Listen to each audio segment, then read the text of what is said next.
The most frustrating thing in the world for me is when normal people judge a man like myself on what it really takes to extract greatness from nothing. It takes every bit of who you are if you choose that route. If you don't, Merry Christmas, do what you gotta do.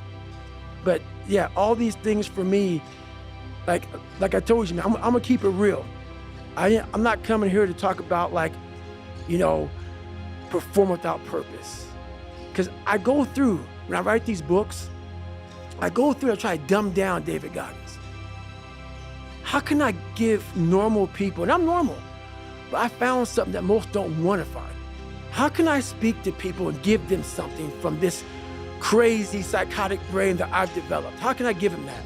So I sit down with Jennifer for years and write down perform without purpose, callous your mind, armor your mind, the cookie jar, the accountability mirror, shit that people can fucking use in their lives.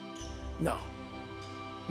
I'm glad it helps you, but the barbaric life that I live, that you have to live, the almost obsession that you must have to be great, you can't put that shit in a fucking book, bro. You can't put it in a book. You can't write about it. It has to be experienced. It has to be experienced. And you can't even, after you experience it, to write it in the book, it would seem like he needs to be locked up.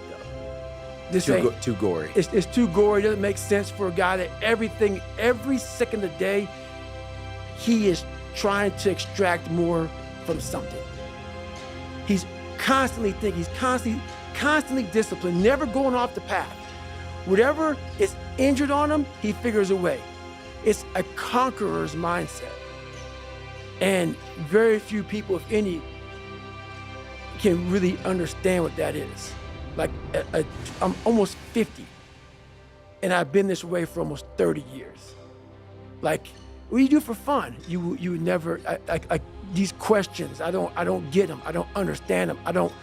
But I think what's so truly unusual about what you're describing, your process, is that, from go, it's hard. Yep. And I have to ask, was being 300 pounds, having, I'm using the words you've described. No, do it. You've said it before. Mm-hmm. You had a tendency at one point in your life early on, tell lies, try and get people's approval. Lie my ass off. Crazy haircuts, attention seeking, and yet all of that triggered something that now is extraordinary. Right. Do you think those hardships were necessary to flip the switch? I don't know if they were necessary, but it was something that made me feel, I didn't feel good. It was easy. The brain that I was given as a child, it was easy to go home and think about how do I want to be a freak today? How do I want to show up to school today and be a freak? It didn't require me going home and opening the book up saying, it's gonna take me all year to learn this fucking page. So instead of learning that page, I learned how to become a character. And maybe that character that I created, that 300-pound, insecure guy that used to fake it till I make it type of guy, let me become your friend, let me lie to you until you like me type of guy. When you have any manhood, womanhood, a human being, a soul, a spirit, I must have just this much pride, because that's exactly what opened the door for me.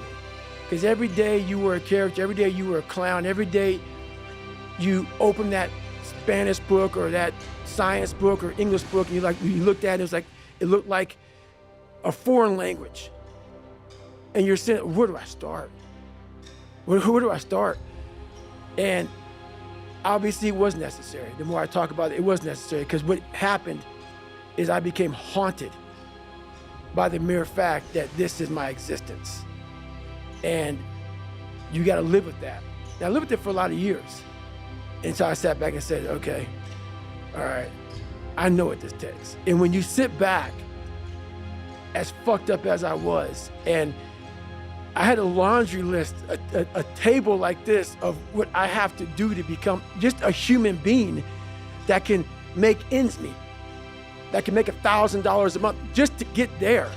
It was like, oh my God, dude, like how did, like, I'm 16, 17, I can't read, I can't write.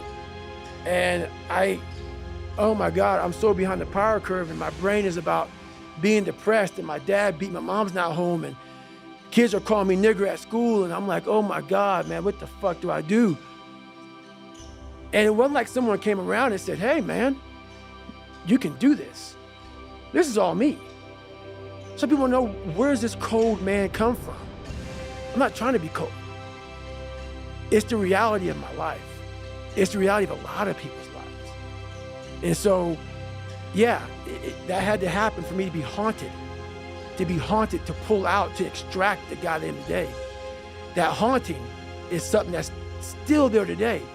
Because no matter how much you improve, no matter how much you change who you are, it's not permanent. You don't just wake up and say, oh my God, man, you're David Goggins, you break records, you do this, you do that. People want to know, how are you able to just be so hard? Because I never turned the fucking thing off. Because once it turns off, I go right back to the David Goggins that is. And that's the guy that I'm constantly fighting every day. And it's a choice. And that choice makes you misunderstood. It makes you crazy. That's why I hate fucking social media. In 2013, people wanted me to write my book. I did it in 2018. It took 5 years. And the reason why I didn't do it, I sat at a table and Jennifer was there. This is before she started working for me. I started dating her, whatever. And all these people were there. And they're like, man, you gotta go on social media. And I was like, fuck you, man. Like, I'm not, it's poison. It's poison because I knew what I did to get where I am. And I'm gonna have these people, these normal, everyday people, fat, lazy, exactly who I was, judging me. Because I know it, because I was once them. All my hard work, all my dedication, I'm gonna have some normal dude get his little brownie, his little ding-dong, ho-ho Twinkie, sit there with his coffee, picking me apart. Oh, he must be unhappy. He's just, do you know how hard it is to put these shoes on every damn morning and I'm gonna have you pick me apart?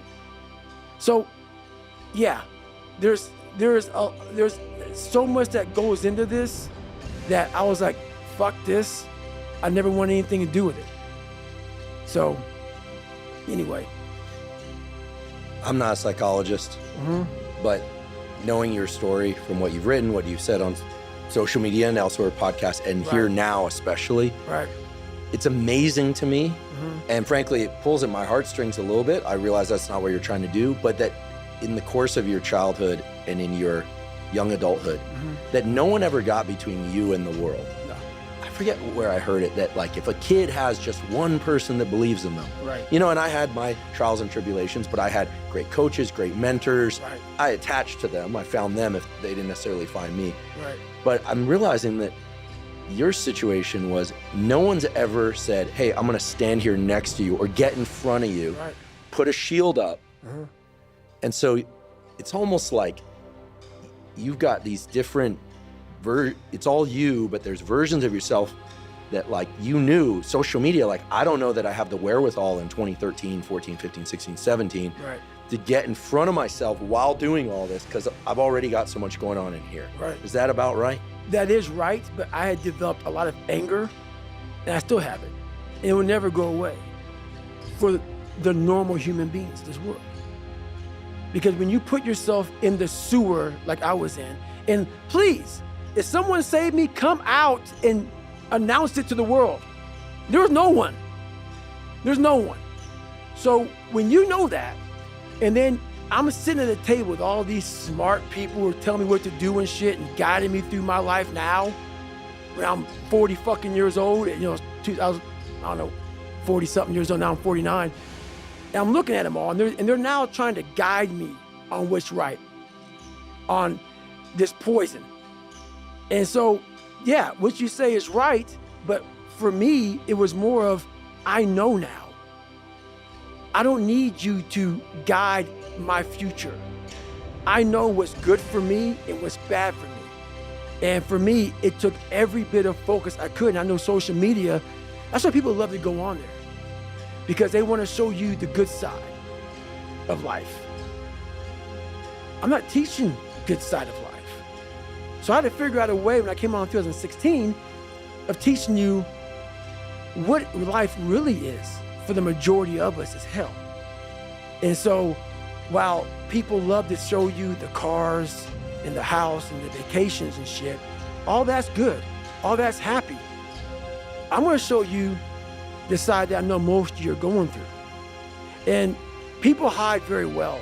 I don't wanna hide anymore. I hid it for 24 fucking years. So that's why now, when I told you, we can talk about whatever you want. Because as human beings, the first thing we have to learn, I also stuttered real bad growing up. So if you hear me stutter every now and then, it's because that was part of my life also. So it's funny, human beings want to show you the best side, and they want to hide the worst side. For me, I'm going to teach you how to be vulnerable, because that's the only way you fix yourself. You don't fix yourself by coming out here and me selling you some fucking books. That's why I don't have them. I forgot them. I'm glad people got something from the book.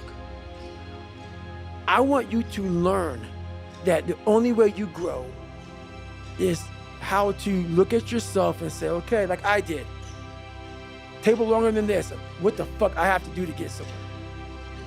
There was nothing good on there. Nothing. Yeah, I love playing basketball. I left that out. That's something I love to do. I don't care about that. That didn't make the fucking list. Because the list that I had to live by was the very list that was to get me at this table with you. To talk to you, to the normal human beings which I once was, about how you can get somewhere and how it looks. It looks very ugly. There's no fucking passion, no fucking motivation. There's no, oh my God, man, no. It's every day of your life just doing. No passion, no discipline, no motivation. All these words, I hate that so many people fucking use these words now because it's watered. It's someone sitting in a room by themselves and they figure themselves out and say, God, this is gonna fucking suck. Where's passion when you're 300 pounds? Where's the motivation when you can't read and write? Where is it? So how did this happen? I just fucking did. I just did. I said, maybe at the end of this journey, there'll be something there for me. If not, I can read. If not, I'm 185 fucking pounds.